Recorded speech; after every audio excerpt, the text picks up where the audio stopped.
শুধু টি-20 নয়, সীমিত ওভারের ক্রিকেট মানে এখন পাওয়ার ক্রিকেট, যেখানে এক বল উড়িয়ে মারার ক্ষমতাই ম্যাচের সমীকরণ বদলে দেয়। কিন্তু এখানেই বারবার পিছিয়ে পড়ছে বাংলাদেশ। এশিয়া কাপ সামনে রেখে তাই বিসিবি এনেছে ইংল্যান্ডের বিশেষজ্ঞ কোচ জুলিয়ান উডকে, যিনি কাজ করছেন সরাসরি পাওয়ার হিটিং নিয়ে।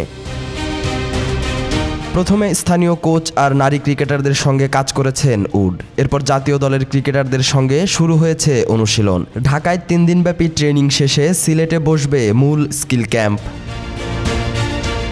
জাতীয় দলের wicket keeper batsman Jaker Ali Anik জানালেন অভিজ্ঞতার কথা। তার ভাষায়, আমাদের পাওয়ার হিটিংয়ের কিছু স্কিল নিয়ে কাজ হচ্ছে। যারা স্বাভাবিকভাবেই পাওয়ার হিটার তারা কিভাবে আরও শক্তি বাড়াতে পারে সেটা, আর যারা টাইমার তারা কিভাবে 2-3 মিটার বা আরও দূরে শট পাঠাতে পারে, এসব নিয়ে চলছে ড্রিলস।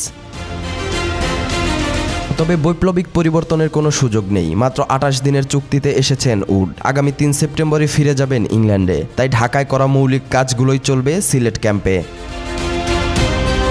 জাকেরের কথায়, ফলাফল বোঝার জন্য সময় লাগবে, কিন্তু যে প্র্যাকটিসগুলো করা হচ্ছে সেগুলো কাজে দেবে বলেই তার বিশ্বাস। বিশেষ করে কোচ উড এনেছেন একেবারে ভিন্ন ধাঁচের একটি ব্যাট, যার নাম প্রো ভেলোসিটি। এই ব্যাট ঘোরালে শব্দ হয়, যা বলে দেয় শট কতটা শক্তিশালী হলো।